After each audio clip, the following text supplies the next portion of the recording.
une fois sur votre chaîne Facilcom. Alors, aujourd'hui, c'est un jour qui va faire un déclin dans la vie de plusieurs personnes et dans la mienne aussi. Pourquoi? Tout d'abord, on va commencer cette vidéo par la reconnaissance et la gratitude envers Dieu qui nous a offert un autre jour de vie. Parce que un jour de vie est un cadeau offert par Dieu, donc on doit forcément le remercier pour que demain, Inch'Allah, nous allons le vivre aussi. Alors, pour commencer, je vais partir d'un constat. Alors, le constat est le suivant. Durant toute cette période de confinement, il y a pas mal de personnes qui ne cessent de se plaindre. Pas mal de personnes qui trouvent des excuses pour ne pas avancer. Alors aujourd'hui, je m'adresse à ces gens-là pour leur dire pas mal de choses. Alors, pour savoir plus, restez jusqu'à la fin de cette vidéo. Alors, tout d'abord, on va commencer par dire que nous sommes dans la vie, et dans la vie, chacun de nous est fait pour une tâche. En termes d'aujourd'hui, chacun de nous porte une étiquette. Alors, la règle numéro 1, ou bien l'idée 1,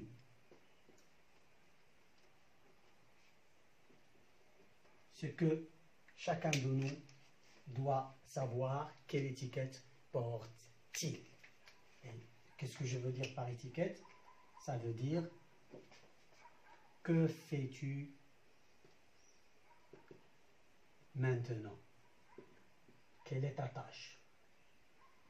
Ça veut dire, tu peux être père, tu peux être professeur, tu peux être médecin, tu peux être étudiant, tu peux être maman de foyer, etc. Alors, voilà l'étiquette que tu portes. Donc, qu'est-ce que tu vas faire en premier lieu? Tu dois honorer cette étiquette. Alors, honore-toi d'être père, honore-toi d'être professeur, honore-toi. Comment honorer toi-même? C'est en faisant tout ce qui est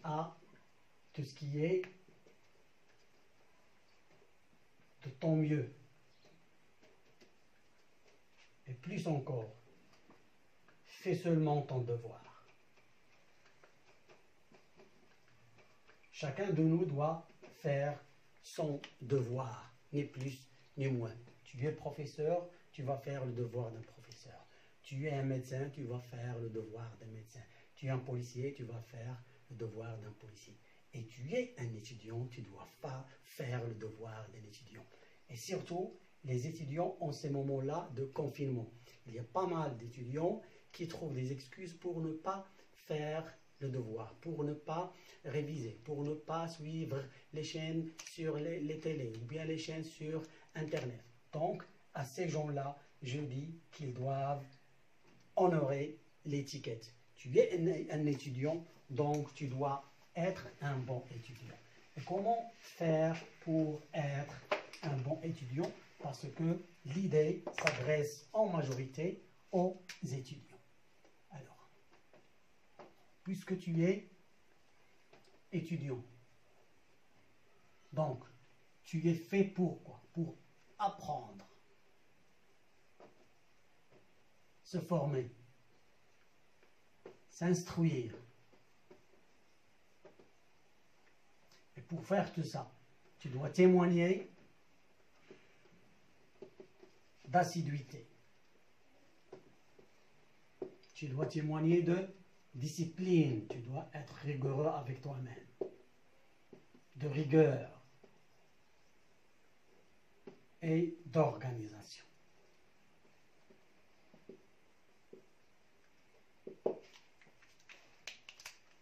On ne doit pas fuir ses leçons.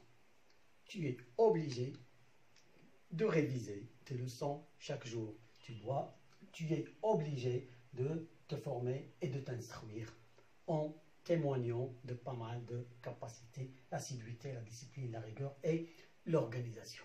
C'est comme ça que tu vas avancer. C'est comme ça que tu vas exceller dans ton travail.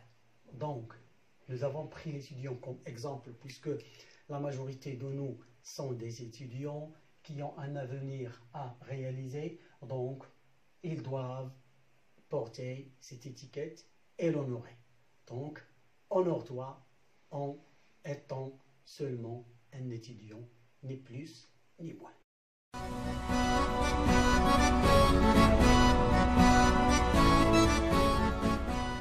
C'est à l'idée numéro 2. Alors, l'idée numéro 2 serait dépasser tes blocages.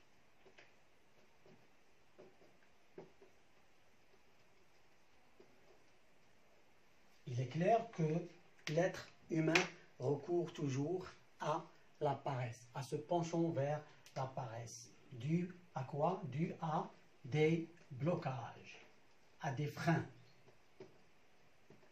qu'il impose lui-même. Donc, il doit savoir dépasser ces blocages. Et ces blocages, souvent, font partie de ces 3 catégories. Il y a toujours des excuses à ne pas faire quelque chose. Il y a toujours une peur pour ne pas faire quelque chose. Et il y a toujours ce manque de confiance. Alors, 3 catégories de blocage freinent tout désir de dépassement de soi ou d'avancement ou de développement. Donc, les excuses sont multiples. Chacun cherche à trouver des excuses pour ne pas faire quelque chose. Et de là, il n'a pas le droit de ne pas faire les choses. Il doit autoriser soi-même à décider. Donc, il doit oser prendre la décision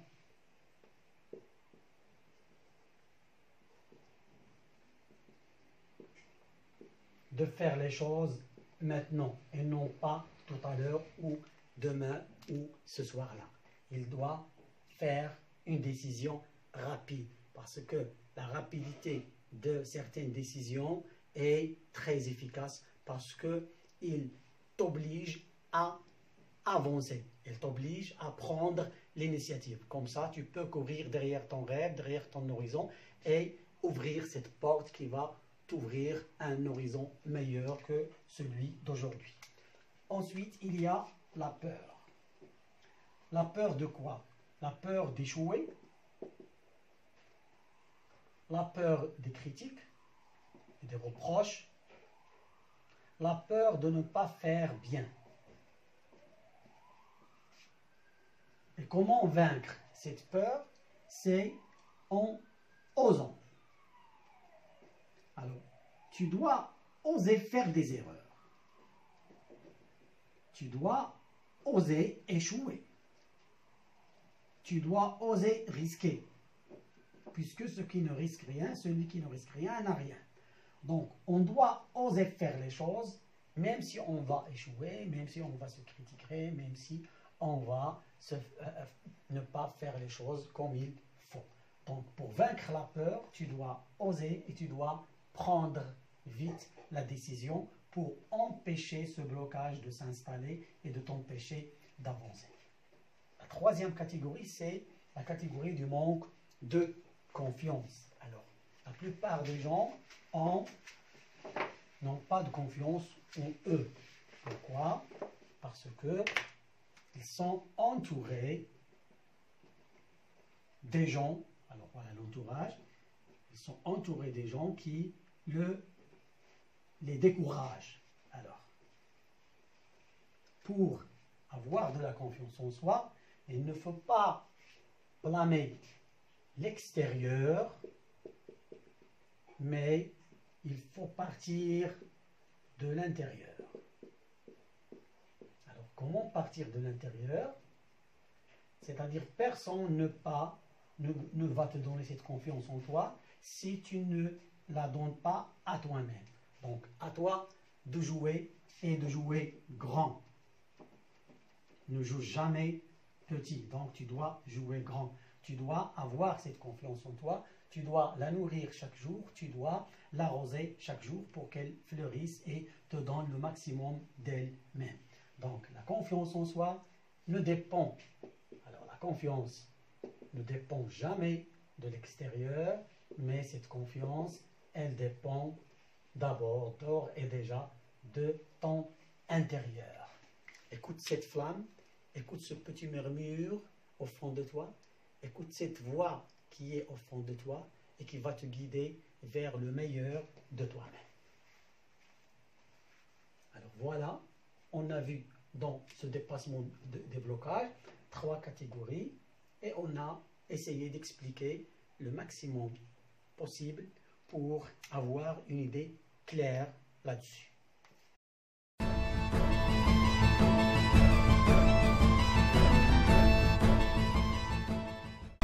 À l'idée 3,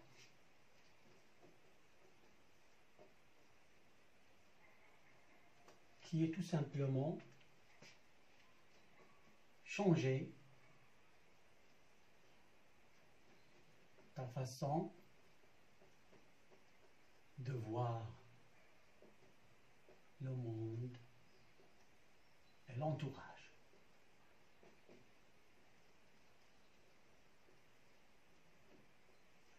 Alors ça veut dire quoi cette idée? On va essayer tout de suite de la développer. Alors, la plupart des gens ont une vision pessimiste du monde et de l'entourage. Ils voient que ce qui les entoure est fait pour les bloquer de ne pas avancer. Les autres ont de l'argent, lui, il n'a pas de l'argent. Les autres ont du bonheur, lui, il est toujours malheureux. Alors, il blâme toujours l'extérieur, mais il ne voit pas que c'est en lui qu'il doit trouver la solution. Donc, déjà, on doit être optimiste. Même si tout paraît dur, tout paraît difficile, mais tu dois garder cet optimisme pour avancer. Et la première règle pour être optimiste, c'est smiley, le sourire.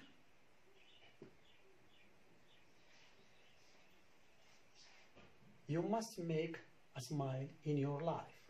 Donc, on doit sourire. Le sourire, ça ne coûte rien, mais ça produit beaucoup. Ça te donne de l'énergie intérieure qui va être comme une batterie rechargeable toute la journée et va te donner cette puissance de vivre la journée comme il faut.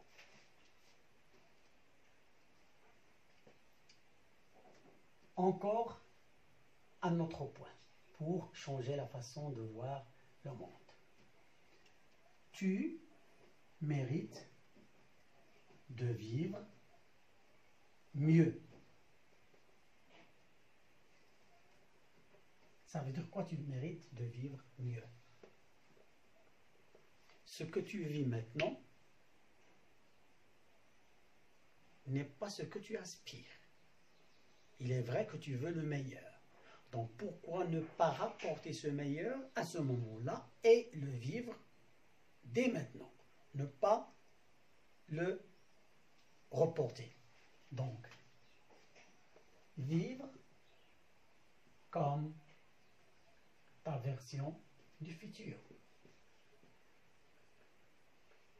C'est-à-dire vivre à plein le moment et la journée. Avec de l'enthousiasme, avec de la volonté, avec de la motivation. Ensuite, pour changer ta façon de voir le monde, tu n'es qu'à créer une routine journalière. C'est-à-dire, tu vas poser un planning de la journée que tu vas appliquer avec rigueur et à la lettre.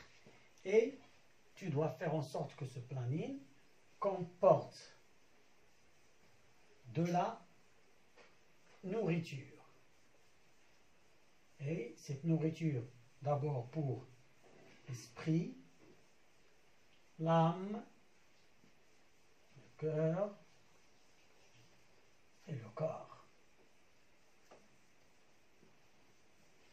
Ça veut dire que tu dois réserver un temps pour lire, un temps pour méditer, un temps pour aimer, pour recharger tes batteries sentimentales, et ensuite de la nourriture pour ton corps, c'est-à-dire manger sainement.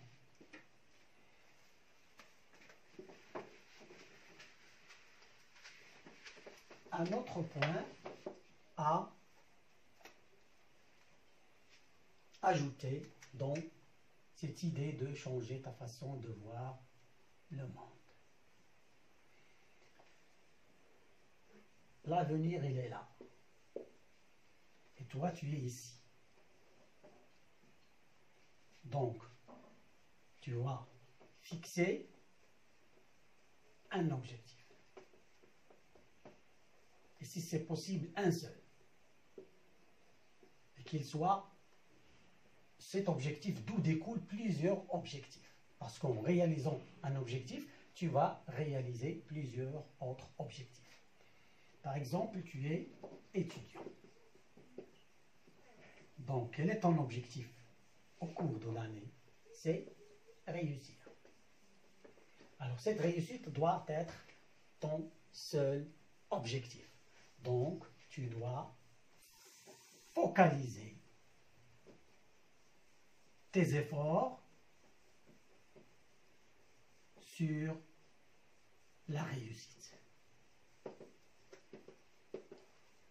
Et tu ne dois pas laisser en aucun cas, ni personne, ni n'importe quelle relation, ni les événements, ni les changements, ni pas mal de choses, à te priver de cet objectif ou bien à t'empêcher d'arriver à atteindre cet objectif. Et bien sûr, la réussite doit être méritée. Pour être méritée, tu dois faire un effort. Et l'effort pour réussir, elle doit être injectée chaque jour. Donc, chaque jour, tu dois faire un effort. Chaque jour, tu dois faire un effort. Et plus les efforts s'accumulent, plus la réussite, le pourcentage de réussite augmente. Donc, sois sûr que si tu fournis des efforts, tu vas forcément réussir. Et de là, focaliser tes efforts sur un objectif unique va te permettre d'atteindre cet objectif et aussi de changer ta façon de voir le monde. Chaque jour, tu dois mettre devant tes yeux cet objectif. Je dois atteindre cet objectif. Voilà pourquoi je suis là maintenant. Il y a devant moi un objectif que je dois atteindre. Donc, je dois faire tout mon possible pour atteindre cet objectif et rien d'autre.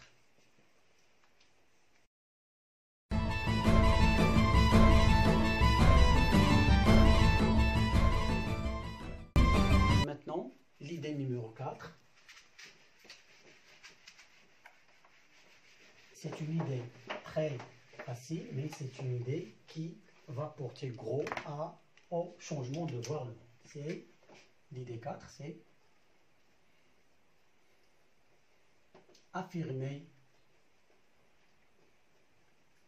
des choses positives. C'est-à-dire, tout au long de la journée, et ça sera bien si c'est le matin ou bien de bonne heure, il faut parler à soi positivement. Par exemple, chaque début de jour, tu te dis « Je suis heureux ». Et je vais faire tout mon possible pour rester heureux toute la journée. Tu peux te dire aussi, j'ai un objectif et je dois l'atteindre.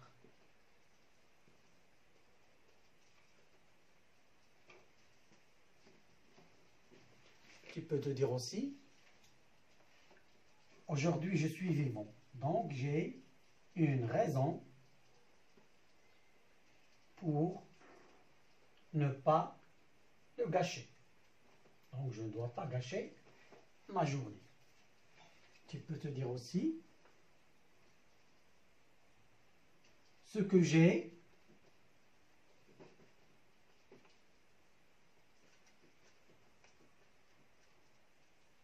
est un moteur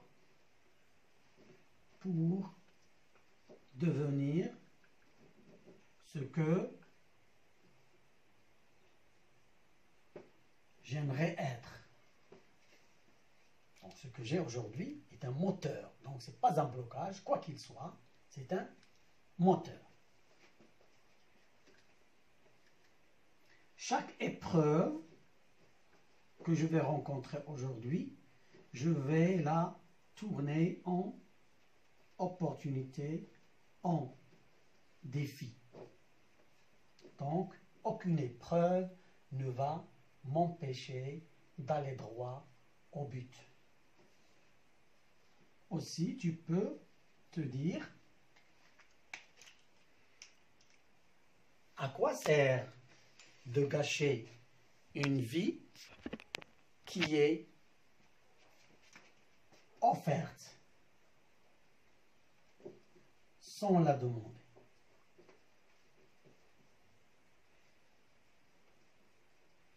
Donc, un cadeau, quand il est offert, on ne peut pas le refuser. Donc, pourquoi tu refuses de vivre aujourd'hui? Donc, j'accepte de vivre aujourd'hui pleinement, avec extase, avec enthousiasme, avec courage et avec toutes les armes possibles pour lutter, pour combattre et pour vaincre. Alors, voilà quelques exemples d'affirmations positives. Tu peux te trouver des affirmations positives qui te ressemblent, qui te conviennent, et tu peux les répéter au début de chaque jour.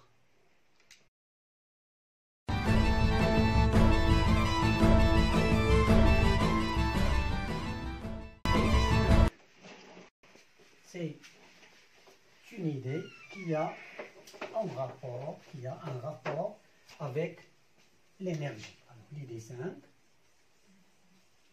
c'est charger tes batteries.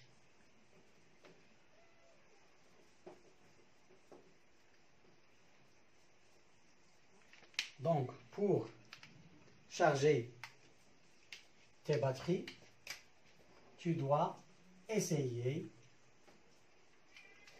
de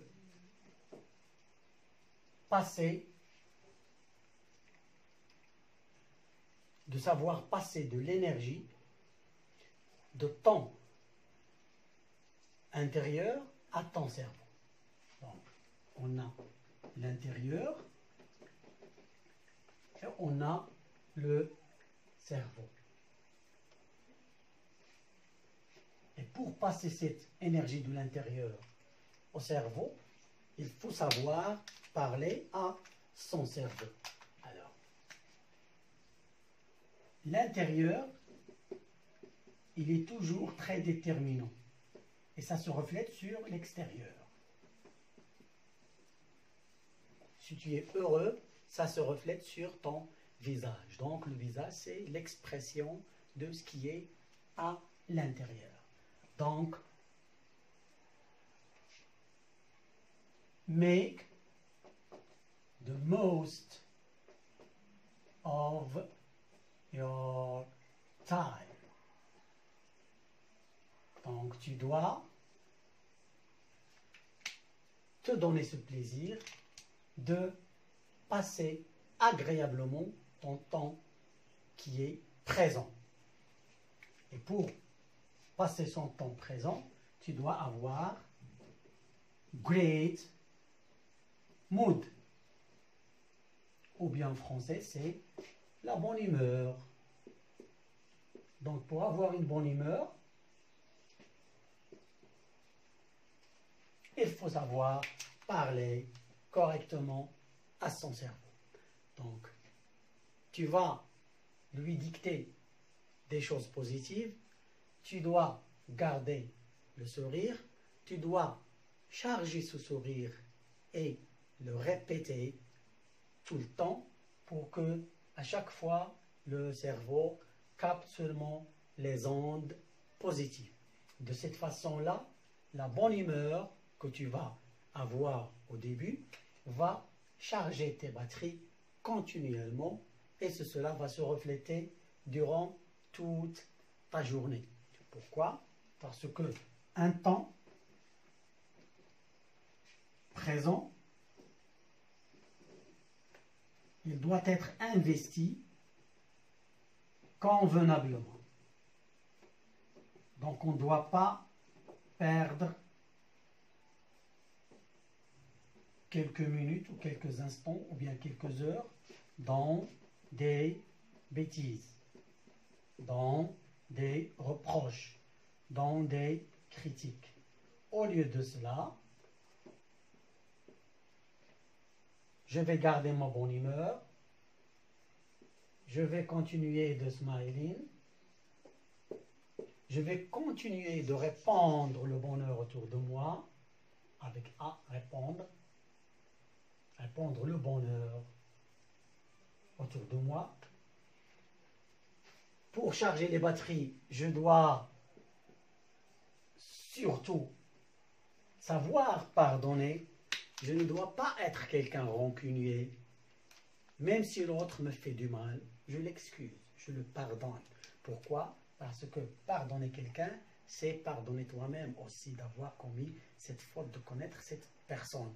Donc, pardonner, c'est s'armer, c'est se motiver de l'intérieur et essayer d'illuminer ton extérieur. En donnant du pardon, tu risques de pousser l'autre à faire de même pour un autre. Quand un autre va lui faire du mal, il va aussi lui pardonner parce qu'il a en dette envers quelqu'un, ce qu'il a déjà pardonné. Donc, si j'étais pardonné, pourquoi je ne peux pas moi aussi donner le pardon? Alors, en smilant et en répandant le bonheur et en pardonnant aux autres, on va garder notre bonne humeur qui va perpétuellement charger nos batteries et nous permettre de conserver ce great mood toute la journée. Et une fois les choses se répètent chaque jour, on va garder cette étiquette de bonne humeur tout le temps. Et voilà comment l'idée 5 va vous mettre sur le bon chemin pour avancer et pour ne pas trouver des excuses, pour ne pas se développer.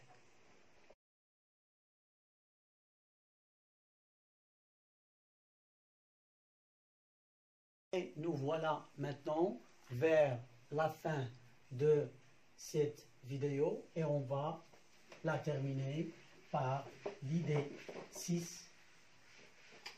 Et cette idée 6 n'est bien sûr que la bonne gestion. Alors, la bonne gestion, bien sûr, de quoi? La bonne gestion, d'abord, du temps. La bonne gestion de l'espace. La bonne gestion des priorités. Alors, essayons d'accorder une grande attention à cette dernière partie. Alors, la gestion du temps. Tous, nous avons la même masse du temps devant nous. On a 24 heures sur 24 heures. Mais il y a des gens qui en profitent, des gens qui la gâchent. Alors, de qui tu peux être? De quel camp tu veux être? Est-ce que de ceux qui gâchent le temps ou bien de ceux qui en profitent? Alors, ce temps-là, il doit être réparti d'une façon qui te convient et d'une façon, bien sûr, logique et raisonnable. D'abord, on ne doit guère éviter de se reposer 8 heures. Donc, 8 heures de sommeil. C'est inexcusable de ne pas l'appliquer. Ce qui me reste, c'est 16 heures. Dans ces 16 heures-là, je vais avoir du temps pour manger, du temps pour faire, par exemple, mon lit ou le ménage, mais il y a du temps que je dois accorder à ma tâche. Et quelle est cette tâche? C'est la première idée qu'on a abordée au début de cette vidéo, c'est-à-dire quelle est ton étiquette. Alors, prenons toujours l'exemple de l'étudiant, parce que c'est un exemple qui concerne la plupart des gens. Si tu n'es pas étudiant, tu es le père d'un étudiant. Alors, cet étudiant, et surtout au moment de ce confinement, il a devant lui des tas de cours, des tas d'exercices à faire. Donc, pour aboutir à un meilleur résultat, il n'a que répartir le temps qu'il a réservé à ses études d'une façon logique. Ça veut dire qu'il doit avoir un temps pour le matin et un temps soit pour le soir ou pour l'après-midi. C'est-à-dire 2 heures de travail le matin et de même 2 heures pour le travail de l'après-midi ou bien du soir. Tout en mettant en tête qu'il doit se reposer. Ça veut dire qu'il doit dormir tôt et se lever tôt. Parce que le monde appartient à ceux qui se lèvent tôt et non à ceux qui dorment tard. Alors, s'il a fixé le travail des premières 2 heures et le travail des dernières 2 heures, alors dans ce cas, il n'a pas d'excuse de ne pas faire son devoir, de ne pas réviser, de ne pas faire ses exercices. Donc, l'organisation du temps est un point culminant, est un point pertinent pour avancer. Parce qu'en travaillant un temps régulier et répétitif, ça va donner une accumulation. Et le cumul de chaque jour et le cumul de l'autre jour, et ainsi de suite, va forger ce qu'on appelle une base de données, une quantité d'informations qui va te servir le jour du contrôle, le jour de l'examen, ou bien le jour où tu seras prêt à donner une prestation, par exemple. Alors maintenant, pour la gestion de l'espace. Pour travailler, il faut qu'il y ait un climat favorable. Et le climat favorable est déterminé selon plusieurs indicateurs. Ça veut dire que tu dois te mettre dans une place où il y a le moins de bruit possible. L'endroit doit être confortable.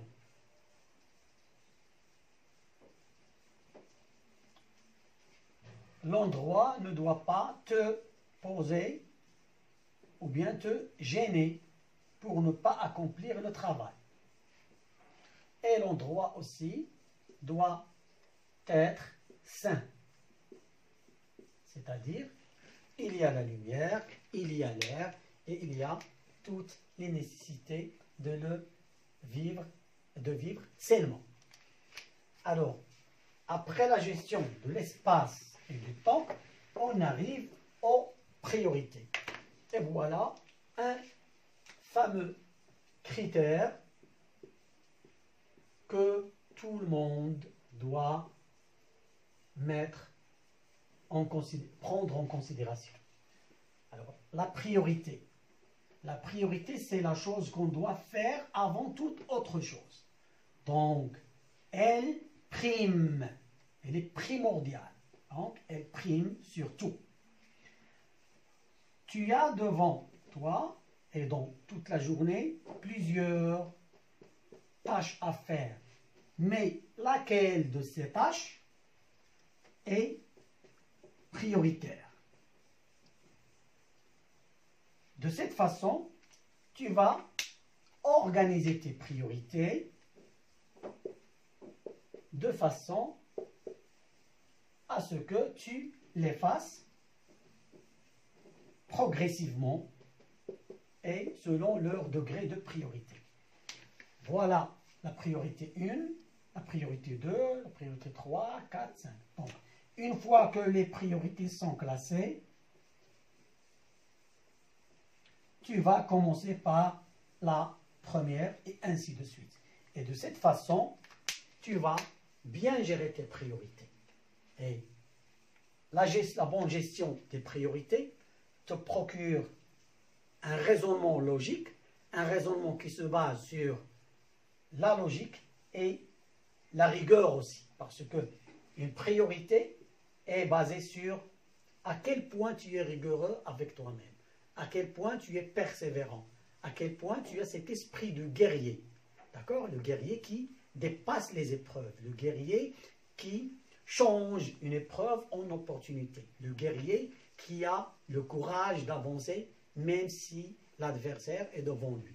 Donc, chaque jour, tu as des épreuves à vivre, mais en gérant d'une façon raisonnable le temps, l'espace et les priorités, tu vas enfin pouvoir avancer jour après jour. C'est vrai, de façon lente, mais de façon sûre. Il vaut mieux d'aller doucement, mais sûrement, que d'aller vite et rater pas mal de choses. Donc, par cette idée 5, on aura fini avec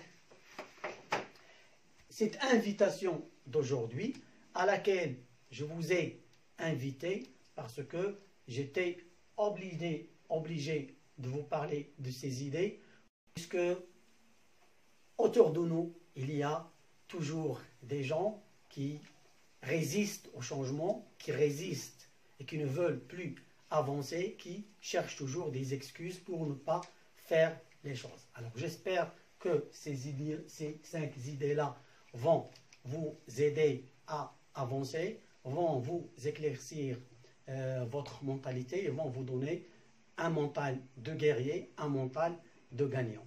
D'ici là, je vous dis au revoir et à la prochaine vidéo.